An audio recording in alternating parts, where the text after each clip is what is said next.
दोस्तों पाकिस्तान के जो वज़ीर-ए-आज़म हैं शहबाज़ शरीफ़ साहब वो चाइना मेरा ख़्याल है पहुँचने वाले होंगे या पहुँच गए होंगे। चाइना का एक शहर है तियानजिन। वहाँ पे कल दुनिया के 20 लीडर्स इकट्ठे हो रहे हैं और ग्लोबल साउथ जो है उसके साथ सॉलिडारिटी का इज़हार होगा। जहाँ पे रशियन प्रेसिडेंट व्लादिमीर पुतिन भी आ रहे हैं, नरेंद्र मोदी साहब भी जा रहे हैं और कहा जा रहा है कि ये एक बड़ा हिस्टोरिक विज़िट है। पाकिस्तान की गवर्नमेंट इसको हिस्टोरिक विज़िट कह रही है। शी जिनपिंग जो हैं वो भी इसको इम्पोर्टेंट विज़िट समझ रहे हैं कि इसमें इंडियन वज़ीर-ए-आज़म भी जा रहे हैं। एक सवाल यहाँ पे ये भी बनता है कि क्या इंडियन प्राइम मिनिस्टर और प्राइम मिनिस्टर शहबाज शरीफ की कोई मुलाकात होगी? कोई हैंडशेक होगा? कोई नॉर्मलाइजेशन होगी या कि नहीं? ये एक सवाल है। सर दोनों प्राइम मिनिस्टर्स चाइना पहुंच चुके हैं। आपको अब क्या लग रहा है कि ये एससीओ की मीटिंग जो है, ठीक है मानते हैं दोनों आपस में बात नहीं करेंगे, लेकिन फिर भी एससीओ की मीटिंग बहुत इंपॉर्टेंट है इस बार, क्योंकि वहां पर ना सिर्फ ये कि पाकिस्तान और हिंदुस्तान के प्राइम मिनिस्टर एक लड़ाई झगड़े और अटैक्स के बाद पहली बार एक ही जगह पे मौजूद होंगे, और उनके साथ साथ जाहिर है चाइनीज प्रेसिडेंट तो होंगे ही, रशियन भी होंगे। कितना इंपॉर्टेंट आपको ये लग रहा है ये इस बार एससीओ? वैसे तो एससीओ होता रहता है, लेकिन ये एससीओ आपको कितना इंपॉर्टेंट लग रहा है? क्योंकि मोदी जी के लिए तो जी बड़ी लाइटें वाइटें लगाई गई हैं, बड़ी डेकोरेशन की गई है, वो भी हम सोशल मीडिया पर देख रहे थे चाइना में वेलकम करने के लिए। कि नरेंद्र मोदी जो हैं वो इस चीज़ को बड़े अच्छे से रियलाइज़ करते हैं कि हर कीमत के ऊपर पाकिस्तान के साथ जो ताल्लुकात हैं उसमें अगर बेहतरी आती है तो वो उनके लिए प्रॉब्लमेटिक हो सकते हैं। ठीक है, सो वो एक चीज़ याद रखिएगा, वो पाकिस्तान के साथ जो मुलाकातें वाला सिलसिला है वो कोई इतना लंबा चौड़ा वो नहीं करेंगे, ना ही कोई हैंडशेक होगा। मुझे at least that's what I understand. कोई पता नहीं होता कि कल किस वक्त क्या चीज़ हो जानी है, लेकिन व्हाट जो चीज़ नज़र आ रही है कि मोदी साहब की और शहबाज शरीफ की जो मुलाकात है वो होती हुई नज़र नहीं आ रही। और उसकी वजह, जो मेन वजह वो यही है कि अभी तो जंग हुई है, अभी तो सारा कुछ हुआ है, तो अभी ये कैसे सब कुछ कर लिया जाएगा? तो अगर हेनरी किसिंजर साहब का अमेरिका जाना, चाइना जाना और चाइना को मेन जैसे कह लीजिए सेंटर पॉइंट में लाना, ये अगर उनकी इनिशिएटिव की तारीफ की जाए तो आज आप जो चाइना को देख रही हैं वो चाइना उन्हीं की वजह से है। ठीक है ना? तो it could be an inflection point अगर दोनों कंट्रीज जो है वो जो है मैच्योरिटी दिखा सके। प्रधानमंत्री मोदी जी में वो सारी क्षमताएं हैं जो मुझे लगता है जो कि एक विजनरी लीडर में होने चाहिए। वो सिर्फ भारतवर्ष के लीडर नहीं है। प्रधानमंत्री मोदी इस समय विश्व को मार्गदर्शन देने की क्षमता रखते हैं। The man is absolutely wonderful. उनके पास वो एबिलिटी है कि उसको वो स्टीयर कर सके। उन्होंने इच्छा शक्ति दिखाई थी। शी जिनपिंग साहब को जब अहमदाबाद में बुलाया गया था, उन्होंने उनकी आउट ऑफ द वे जाकर के जिसे कह लीजिए आवभगत की थी। अब यही चीज जो है वो चाइना को रेसिप्रोकेट करनी है इन टर्म्स ऑफ ट्रस्ट। 7 साल बाद दो चाइना जा रहे हैं वो। हालांकि शी जिनपिंग के साथ 1 साल पहले उनकी मुलाकात हुई थी, प्रेसिडेंट शी जिनपिंग साहब के साथ। और वैसे भी मोदी साहब जो हैं, ये आप देख रहे हैं उनको जो वेलकम दिया जा रहा है चाइना के अंदर, और उनको इस चीज़ का अंदाज़ा है कि अगर मैं आज पाकिस्तान के साथ बातचीत करता हूँ तो उसका नुकसान क्या होगा। सो ये एक वो जिसे कहते हैं ना, एक मुश्किल चीज़ है। तो ये वो जिसे कहते हैं ना, अ, वो जिसे कहते हैं ना कि एक उनको नज़र आ रहा है कि ये पाकिस्तान की जो अप्रोच है कि पाकिस्तान को हमने एज ए कंट्री उस सिचुएशन में रखना है जहाँ पे कभी भी दोनों मुल्कों की अगर नॉर्मलाइजेशन होती है तो उसमें इंडिया का पलड़ा भारी हो, कि हमने जनाब अपनी मर्ज़ी से पाकिस्तान से ताल्लुकात किए। जैसे फॉर एग्ज़ाम्पल पाकिस्तान के फॉरेन मिनिस्टर ने कहा है कि हम इंडिया के साथ ताल्लुकात चाहते हैं और हम हर टॉपिक पे बात करना चाहते हैं, हर इश्यू पे बात करना चाहते हैं। बात है पाकिस्तान वाली, तो देखिए पाकिस्तान ने सार्क का तो बेड़ा गर्क कर दिया था। और one of the reason that SAARC failed was कि पाकिस्तान चाइना को लाना चाहता था साथ में, दे कुडंट सक्सीड। अब इंटरेस्टिंगली जिस वजह से सार्क फेल हुआ बिकॉज कि वो चाइना को लाना चाहते थे, चाइना उनको एससीओ में ले आया है, और एससीओ में अब चाइना भी है, पाकिस्तान भी है और भारत भी है।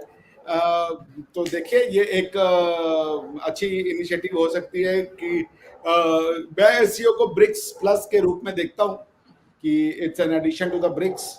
तो अगर ये बातें आगे चलती हैं, Pakistan also shows maturity, so why not something big could be there. लेकिन इंडियंस कहते हैं हम सिर्फ टेररिज्म पे बात करना चाहते हैं, समझ रहे हैं बात? वो कहते हैं हम सिर्फ टेररिज्म पे बात करना चाहते हैं, हम और किसी टॉपिक पे बात नहीं करना चाहते।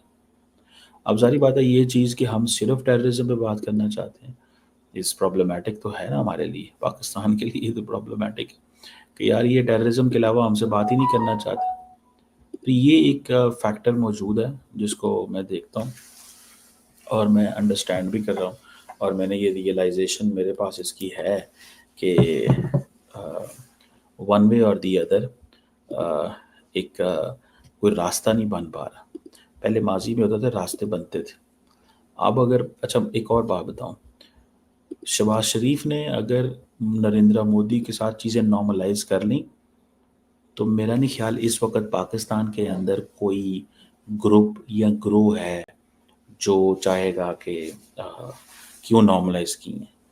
इंडिया के अंदर बहुत मुश्किल नज़र आ रहा है, इंडिया के अंदर बहुत मुश्किल नज़र आ रहा है, ठीक है। सो ये एक फैक्टर है, लेकिन क्योंकि इंडिया के अंदर माहौल है, क्योंकि उन्होंने हमला किया हुआ पाकिस्तान पे, तो उनको सारी बात है, उनके लिए एक डिफरेंट चैलेंज है। हमारे लिए ये है कि हम तो हमेशा बात करना चाहते हैं, हम तो हमेशा इंगेज करना चाहते हैं, ठीक है जी। सो ये एक फैक्टर मौजूद है हमारे पास। लेकिन सर इसमें क्या बुरी बात थी अगर पाकिस्तान लाना चाह रहा था चाइना को, और उसमें सार्क में, तो उसमें कोई खास बुरी बात तो नहीं। और अभी भी देखें आखिर तमाम कंट्रीज मिल बैठी हैं, तो अच्छी बात है, कुछ एक दूसरे के साथ मिलकर काम करना तो अच्छी बात होता है। मुझे तो समझ नहीं आती कि सब लोग ये क्यों चाहते हैं कि कोई पाकिस्तान को काट दें डिफरेंट ग्रुप्स में से, या किसी और कंट्री को निकाल दिया जाए, इससे कोई फायदा तो नहीं होता है। होता है अगर आप कुछ काम करना चाहते हैं और उसमें कोई एक पर्टिकुलर देश या कुछ ऐसे लोग हैं जो सिर्फ वो सैबोटाज करें, तो फिर उनके साथ बैठना मुश्किल हो जाता है ना। देखिए आप उन्हीं के साथ बैठ सकती हैं जो कंस्ट्रक्टिव हों, जो आपके काम को फेलिसिटेट कर रहे हों या फैसिलिटेट कर रहे हो, क्षमा कीजिएगा, तो आप उनके साथ बैठ सकते हो। मगर अगर मैं यहाँ बैठा ही सिर्फ आपका नुकसान करने के लिए हूँ, तो फिर आप एक समय के बाद उड़ जाओगे वहां से, क्योंकि मैं कोई आपको आइडिया दूंगा, आप उस आइडिया को जान के और पीछे जाके उसको सैबोटाज कर दोगे, तो फिर तो आदमी कॉशियस हो जाएगा यार कि मैं इसको आइडिया दे रहा हूँ, ये मेरी सारी बातें जान लेता है और मुझे ला करके सैबोटाज कर देता है। So the purpose of the meeting gets defeated, कि जो आपके बीच के जो भ्रांतियां हैं, जो कंफ्यूजन है, वो दूर होना चाहिए। वो ना करके आप वहां पे आए हो एज अ पर्सन की हु वांट्स टू नो कि इनका प्लान क्या है, ताकि वो पीछे जा करके उसको सैबोटाज कर सके। तो ये तो अच्छी चीज नहीं है। तो इसलिए चाइना में और भारत के बीच में कोई, उस समय तो चाइना जिस तरीके से ग्रो कर रहा था और जिस तरीके की लैंग्वेज वो भारत के लिए यूज करते थे, वो अच्छी लैंग्वेज नहीं थी।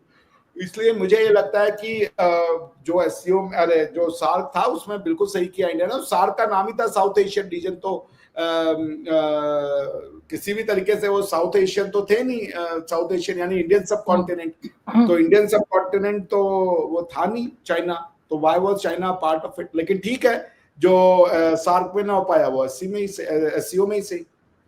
इंडियन जो लीडरशिप है उनको इस चीज़ की कोई परवाह नहीं है, वो समझते हैं कि यार ठीक है, जो मर्जी करते रहें, कहते रहें, हमने अपनी मर्जी करनी है। और देन फिर ये है ना कि हमारे ऊपर प्रेशर भी आता है, जो सच्ची बात करनी चाहिए कि ये आप ताल्लुकात ठीक करें। अच्छा, हम ताल्लुकात कैसे ठीक करें? हम जो मतलब हम जैसे मर्जी कर लें, अगर इंडिया वो नहीं वो उस लाइन लेंथ पे आता तो चीज़ें कैसे बेहतर होंगी? So it's not possible. So ये जो इंडिया और उसकी पाकिस्तान की नॉर्मलाइजेशन है, ये मुमकिन नहीं है। और माजी में भी जो छोटे मोटे कहीं हैंडशेक हुए थे, अब आपको याद होगा कि जब जयशंकर साहब पाकिस्तान आए थे तो तब क्या हुआ था। जब जयशंकर साहब पाकिस्तान आए थे तो तब ये कोशिश की गई कि यार हाँ, हम ताल्लुकात को किसी ना किसी तरीके से ठीक किया जाए, ताल्लुकात को नॉर्मलाइज किया जाए, कुछ उनको बड़ा एक्स्ट्राऑर्डिनरी पाकिस्तान ने प्रोटोकॉल दिया था। मुझे याद है सारी बात, मैं उस वक्त इस्लामाबाद में था। बहुत एक्स्ट्राऑर्डिनरी प्रोटोकॉल जयशंकर को दिया। लेकिन आपको पता है कि the policy in India regarding Pakistan is not controlled by the Indian MEA. Indian MEA control नहीं करती। The policy in India is control by the PMO. PMO deal करता है वहाँ। उनके पीएमओ को पता है पाकिस्तान के साथ क्या करना है। 3 बंदे हैं, ये मुझे बड़े टॉप लेवल पे एक दफ़ा एक बंदे ने बताया था, the one who has been in talks with India, ठीक है, सीनियर पाकिस्तानी एक थे। उन्होंने कहा था कि अमित शाह, दोवल एंड मोदी, 3 बंदे। लेकिन आप लोगों ने तो कभी ट्रेड वगैरह कभी भी बंद नहीं किया था। हाँ, ये था कि आपने उनकी कुछ ऐप्स वगैरह के लिए कह दिया था कि जी ये नहीं होगा और वो नहीं होगा, टिकटॉक नहीं होगा, और कई दूसरी ऐप्स जो थी वो बैन की गई थी। अब क्या होगा? वो जितनी बैन हुई ऐप्स हैं, आपके ख्याल से उन सब पे से पाबंदी हटा दी जाएगी? नहीं, वो तो बैन किया गया था गलवान के कॉन्टेक्स्ट में ना। तो अगर एक फेयर मार्केट एक्सेस इंडिया जाके नेगोशिएट करता है तो हम उसको करेंगे। Just because we are going to SCO और सब, हम जितने भी हमने मेजर्स लिए हैं वो सब एंडू कर दें, ऐसे नहीं होता। कॉन्फिडेंस बिल्डिंग मेजर के लिए आप जरूर कुछ एक चीजों को रिलैक्स करते हो। जैसे अगर मैं गलत नहीं हूं तो प्रधानमंत्री जी ने रिलैक्स किया भी, जो चाइना के लिए जो हमारी फ्लाइट्स बंद कर दी गई थी वो वापस से शायद वो रूट खुल गया है। तो इतना इनिशिएटिव बहुत है, धीरे धीरे करेंगे। जस्ट बिकॉज कि हमने एससीओ पहुंच गया तो जी ये खोल दो वो खोल दो, ऐसे नहीं चलता। लेट्स वेट एंड वॉच कि ये कहां तक ले जाते हैं, चाइना कितनी सिंसियरिटी दिखाता है। आप ऐसे थोड़े जाके भरोसा कर लेंगे।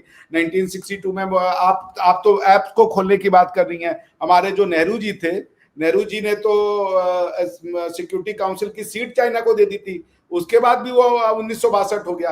नेहरू जी ने तिब्बत दे दिया, उसके बाद 1962 हो गया। नेहरू जी ने वन चाइना पॉलिसी को एक्नॉलेज कर लिया, उसके बाद तिब्बत हो गया, सॉरी उसके बाद 1962 हो गया। हमने तिब्बत दे दिया, वन चाइना पॉलिसी एक्सेप्ट कर ली, सुप्रीम सिक्योरिटी काउंसिल में उनकी सीट को हमने एक्नॉलेज कर लिया। Still, what did we get in return? A backstabbing, an attack, occupation of our 40,000 square kilometer of land. तो वो तो ठीक नहीं है। इंडिया को उस लैंड पे कब्जा कभी नहीं छोड़ना चाहिए, न क्लेम। आज नहीं तो कल हमारा समय बदलेगा, and then as and when that thing that our time comes, we should take it back. तो slowly not everything should be allowed. और किस तरह इंगेज करते हैं, लेकिन हैंडशेक मुझे होता नज़र नहीं आ रहा। और अगर वो हैंडशेक होता है या ऐसी चीज़ होती है तो 2 मिनट में पता चल जाना, 2 मिनट में पता चल जाना उस हैंडशेक, ठीक है जी, कि ये चीज़ जो है वो दैट इज़ देयर। अब उसकी वजह यह है कि बाकी बहुत सारे लोग तो मीडिया पे देख रहे होते हैं।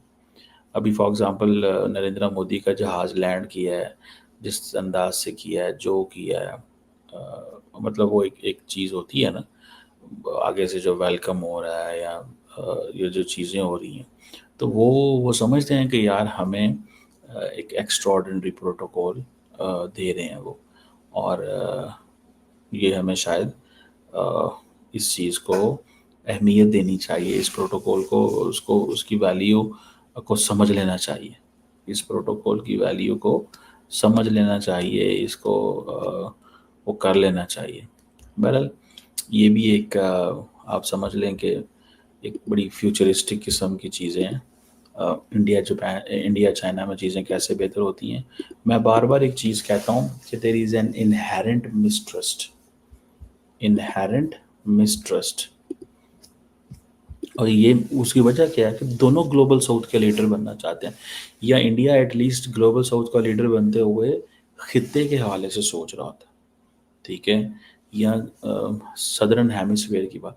चाइना तो हर ग्लोबल अपने आप को, देखिए चाइना के बारे में तो दुनिया में कहा जाता है ना कि जी वो नेक्स्ट सुपर पावर है। अब लोग बातें करते हैं, उन्होंने इंफ्रास्ट्रक्चर देखा है, डेवलपमेंट देखी, सारा कुछ देखा, तो ये चीज़ें जो हैं वो मौजूद हैं वहाँ पे। देखते हैं कि इसमें मीटिंग में क्या निकलता है। और नरेंद्र मोदी की और शी जिनपिंग की जो बैठक है, इस वक्त तो चाइनीज़ इस चीज़ को बहुत सेलिब्रेट कर रहे हैं कि इंडिया और अमेरिका के ताल्लुकात बहुत हद तक ख़राब हो गए। चाइनीज़ बहुत सेलिब्रेट कर रहे हैं, लेकिन चाइनीज़ इसमें थोड़े से परेशान भी हैं कि पाकिस्तान अमेरिका के ताल्लुकात अगर अच्छे हो जाते हैं तो हमारे हवाले से क्या चीज़ जो है वो होगी। तो ये एक आप समझ लें कि एक चीज़ जो है वो मौजूद है। और पाकिस्तान भी सुना है कि सी पैक 2 के हवाले से काम करने जा रहा है, इंडस्ट्रियल कोऑपरेशन और 5 year plan and this and that, इसके ऊपर भी बहुत सारी बातें होंगी।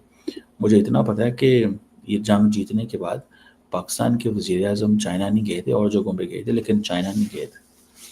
There is a lot which is going on normally between Pakistan and China, लेकिन हम उसको ज़िक्र नहीं कर रहे थे। तो सारा टाइम गुडी-गुडी चीज़ें नहीं होती। बहुत आइडियल रिलेशनशिप पाकिस्तान और चाइना का हमेशा नहीं होता। यस, जिस तरह इंडिया और चाइना की एक इनहेरेंट मिसट्रस्ट है, हमारा एक लार्जर ट्रस्ट और वो एक है, लेकिन कहीं ना कहीं इश्यूज़ के ऊपर प्रॉब्लम रहता है, और उसमें फिर दोनों मुल्क निगोशिएट एक दूसरे के साथ करते रहते हैं और अपनी पोजीशन क्लियर करते रहते हैं, अपने एक दूसरे को बताते रहते हैं कि हमें आपसे मज़ीद क्या चाहिए, आपको हम कैसे फैसिलिटेट कर सकते हैं। सो ये चीज़ें जो हैं वो चलती हैं।